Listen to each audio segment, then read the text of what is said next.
I'm R.A. Schwartz, along with my co-hosts tonight, Rachel Galligan, Pat Ralph, and the very special Brady Klopford, aka The Klop.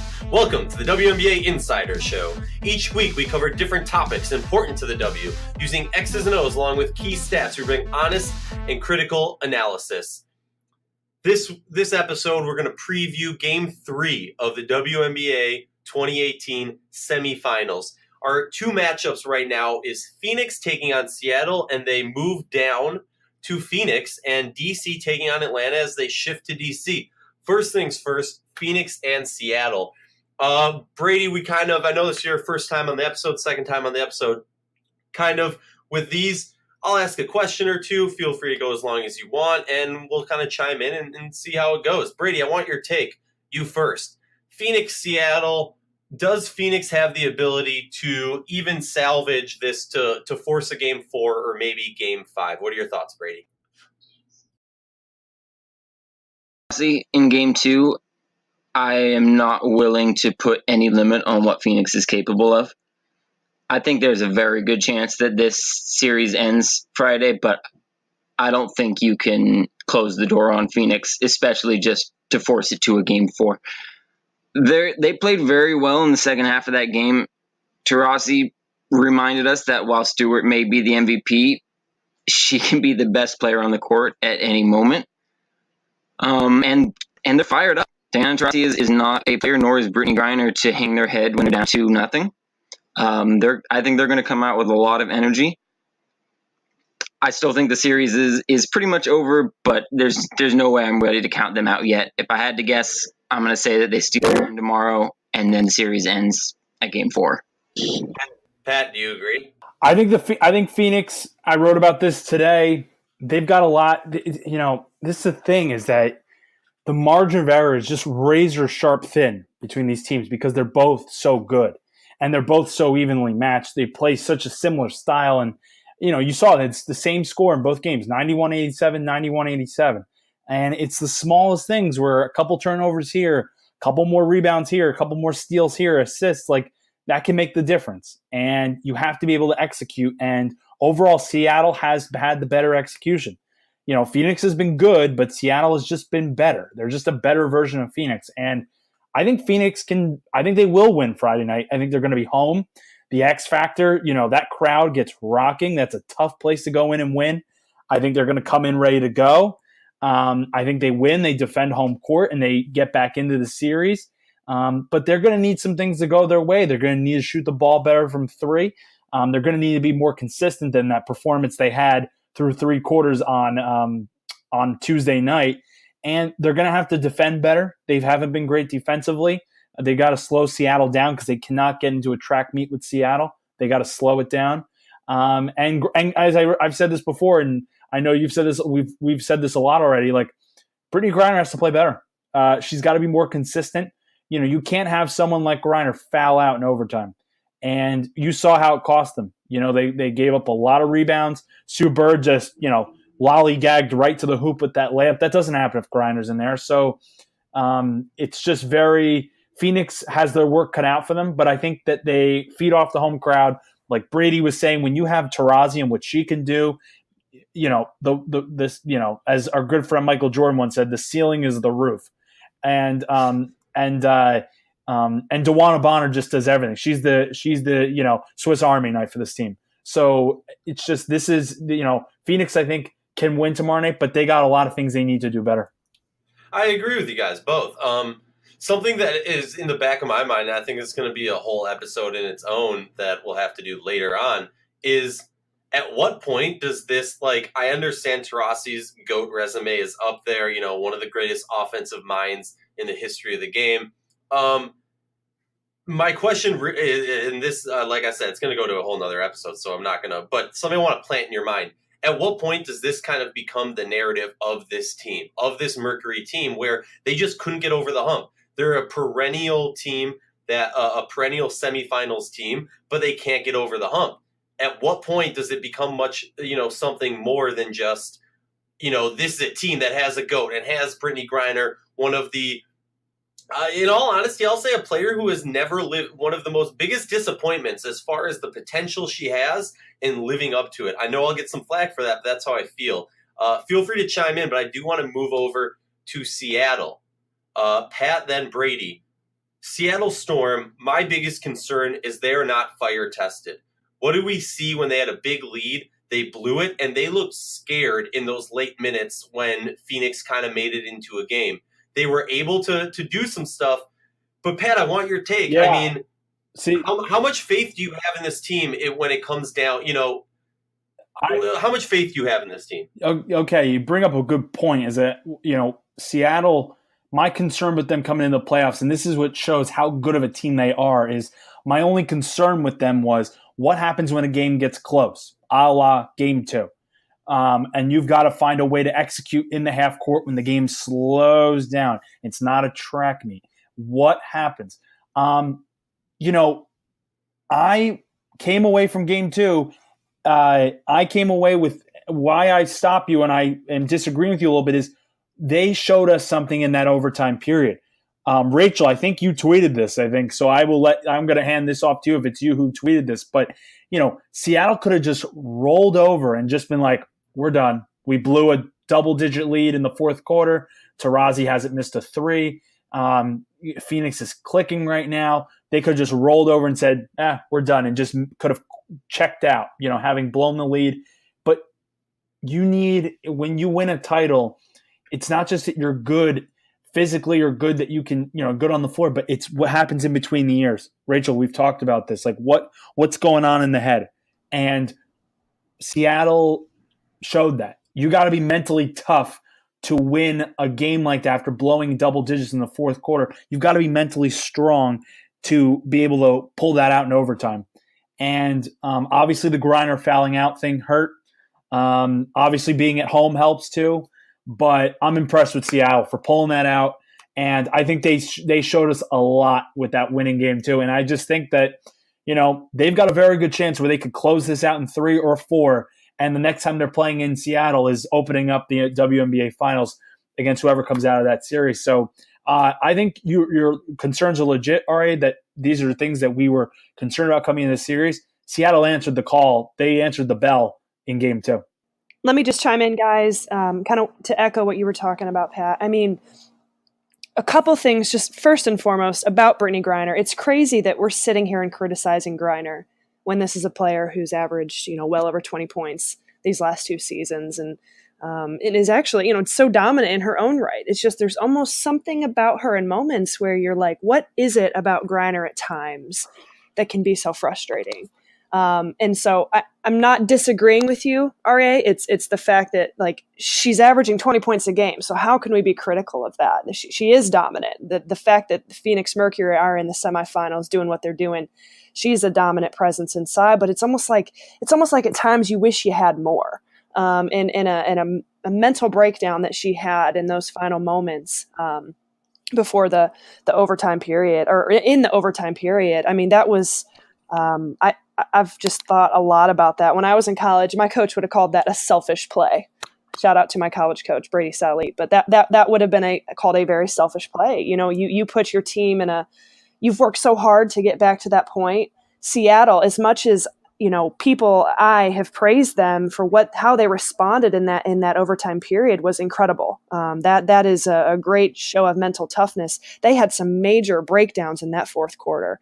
And it wasn't just because of what Taurasi was doing. It was just kind of silly, kind of at times young mistakes that were going on at the floor where maybe they should have understood time and score more. So you did kind of see a chink in the armor there with the Seattle Storm at times of, man, could you expose this to a point where they're gonna get beat? They're obviously not indestructible, but they did respond. And to Pat, just to kind of say what you said, just to go from blowing that 19-point lead to having those mistakes down the stretch, Phoenix probably should have ran away with that game, when they had that momentum. And so my prediction, I'm going to change my tone a little bit on this from the last podcast. I feel like Phoenix is going to pull this one out because I feel as if they've had a little bit of time to rest. They played 6 games in 12 days, which is a big deal. They're back home. I think they're going to have that momentum. And as long as you have, Pat, Brady, obviously everyone in the world, as long as you got Taurasi on your team, you can't cut them out. But I feel like after that, it's going to be done. Seattle's going to take control of this thing in Game 4.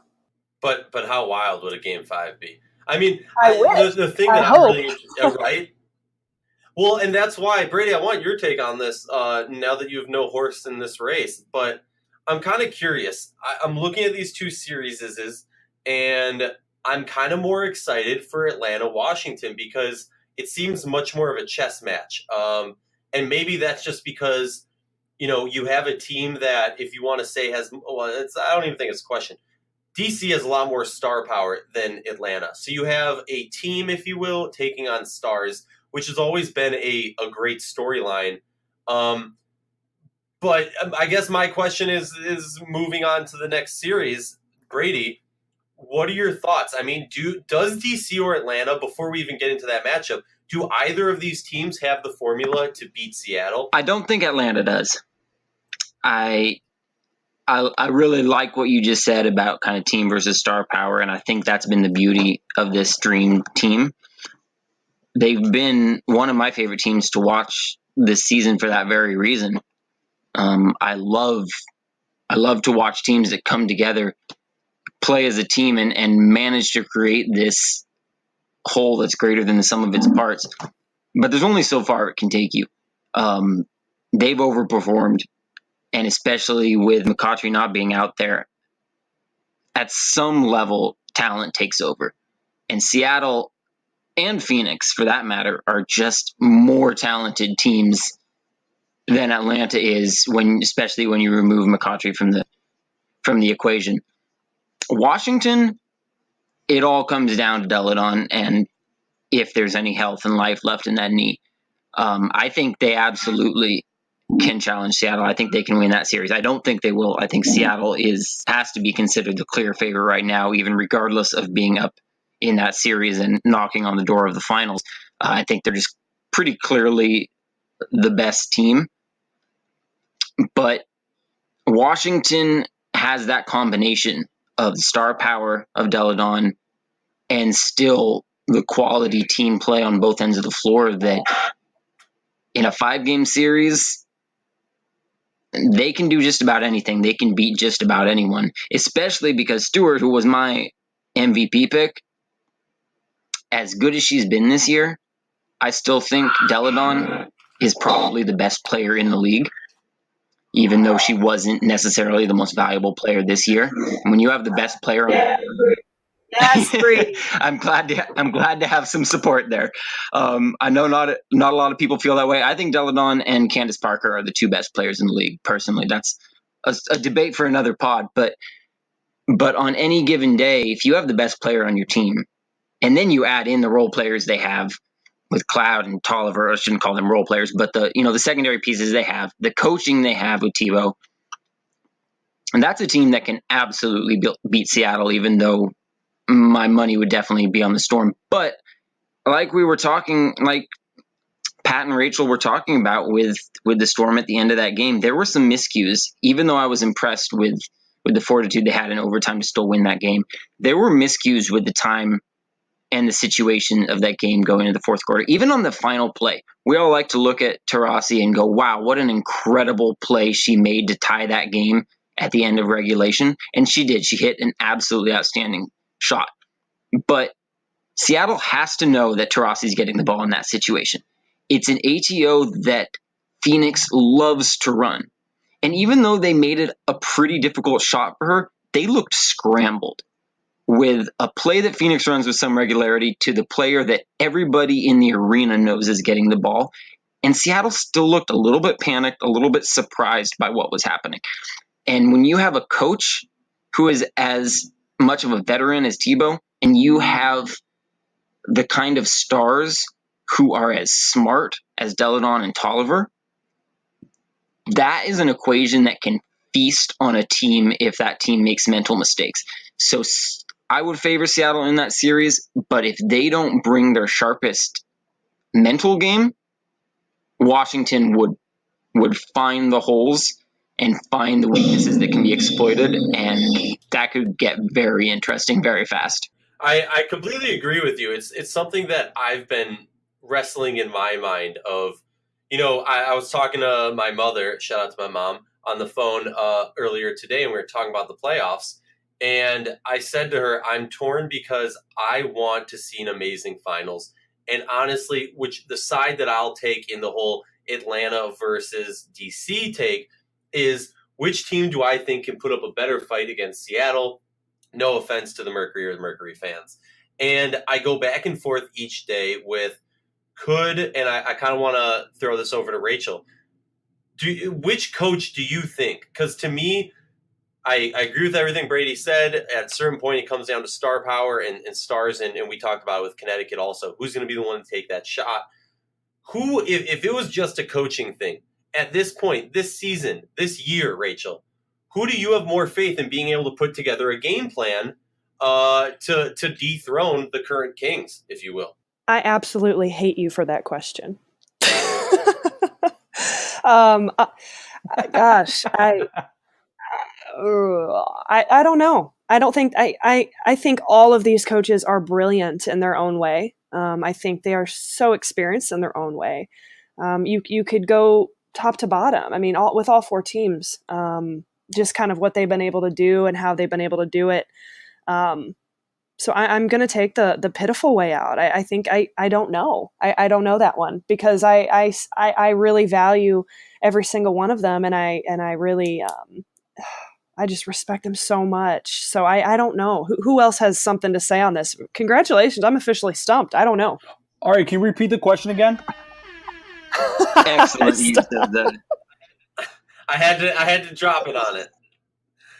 The question is looking at the Atlanta DC series, if it comes down to coaches, Pat, who's your money on? If you had a gun to your head, money on the line, who you putting your money on? That's coaching tough. I don't blame Rachel for giving a non-answer. I don't blame her.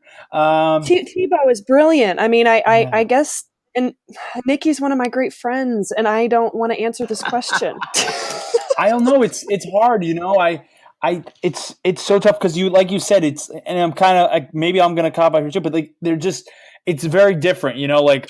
I said this on the last podcast, but the Mystics teams, with them, they're going to be a very high floor. They're going to be really smart, kind of like Brady was saying. They're very disciplined. They're very focused.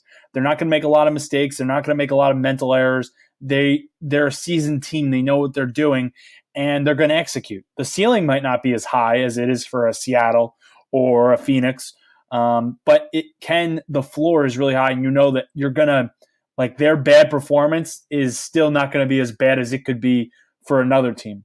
But then what Nikki's got is this culture she's established too. And she's the modern day head coach in today's sports, that it's the younger coach who's, isn't necessarily talking down to the players, but has a eye level, peer to peer relationship with the players that we see so common in the NBA and Major League Baseball now, and it's starting to see a little bit in the NFL. And, this is a growing trend now. But I don't know. I don't know. You have the experience with Tebow, who's been there and done that. But then you have Nikki, who really knows her X's and O's. And so, either way, though, I think we can agree if you have either of those coaches on your side, it's like Rachel said, you have four outstanding coaches that are left, and I would take any of those four on my bench with the jobs that they have done, not just this year, but looking at their full picture and what they Let me put a quick plug in there, not just for the head coaches, but let's keep in mind some of the the whole entire staffs that they've put together. Yeah. Especially someone like Nikki Collin. And this is by no means calling her inexperienced. That is not what I mean. But when you're a head coach, you've got to hire to your strengths and to your weaknesses. And she has done a tremendous job with that. And so has Coach T. That they both have hired to their strengths and to their weaknesses, and to be able to reach these girls and motivate them and drive them and develop them, continue to develop them in these teams to the point in which they have. So shout out to all the assistant coaches out there. Absolutely. So I'm gonna drop the foghorn again because both of you essentially copped out. Brady, please. Can I Talk to me, man. Don't cop out in a new and unique way?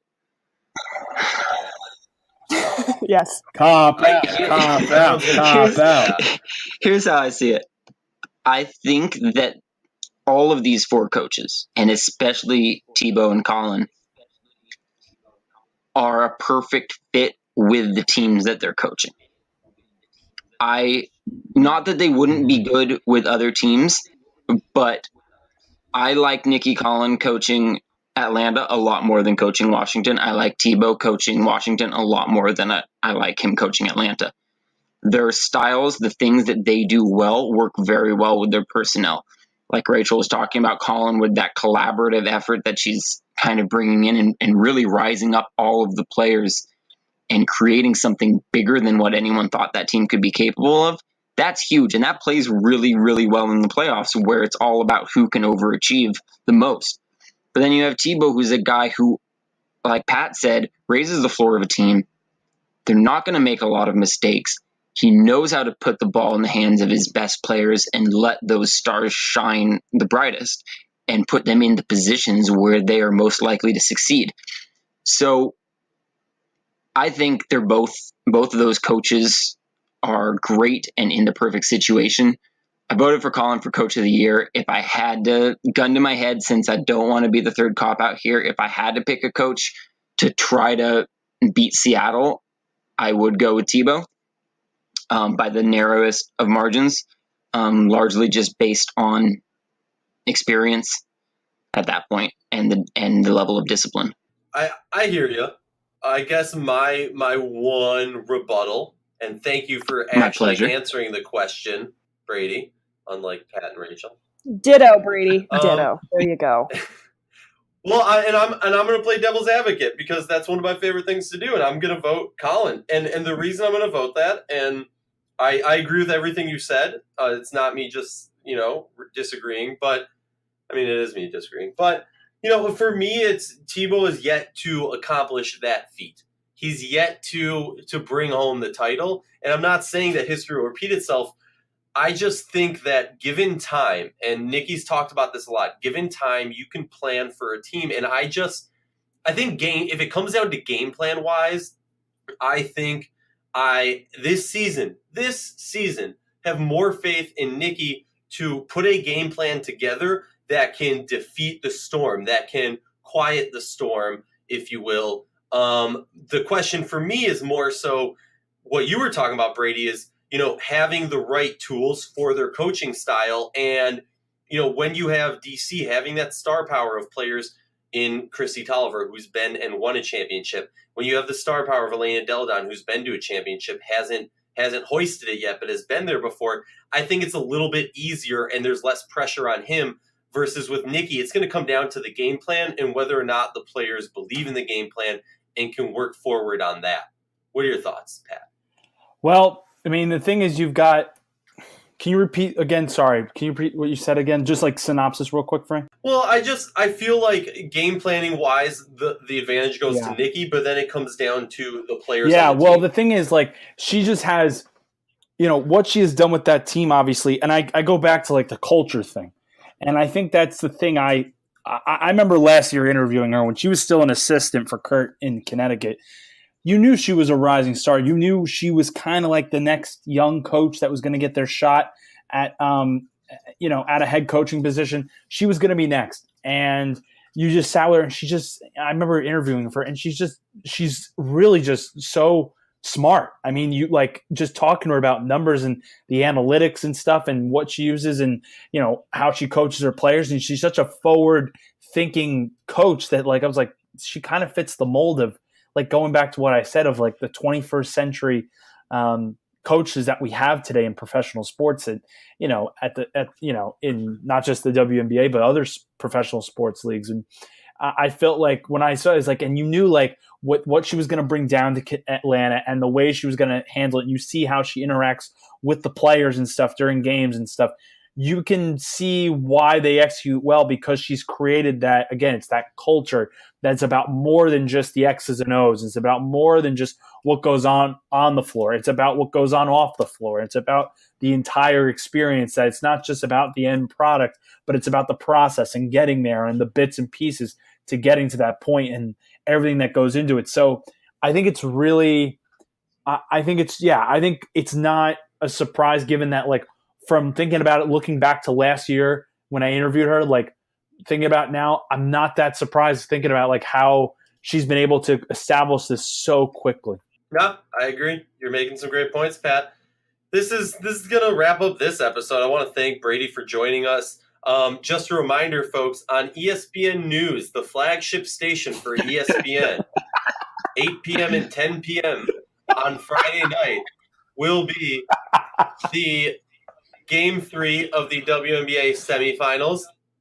And, yeah, you know what? Let's do a little prediction. We'll go down the line. I predict at home, DC gets – no, you know what? DC doesn't get the win at home. Atlanta pulls off the first win at home, or away, if you will, just because Deladon is a little off. That's going to be my prediction. Rachel, you're next. I'm going to go with DC. I think they're going to win. It's going to be a close one. Going to come down to the wire. I think Washington's going to pull it off. Elena's going to be out there, and she's going to play very well. I will go with the Mystics. I think they get home. They get the win. I think we see Elena Deladon takes the court, and I think having her back on the floor lifts the team's spirits.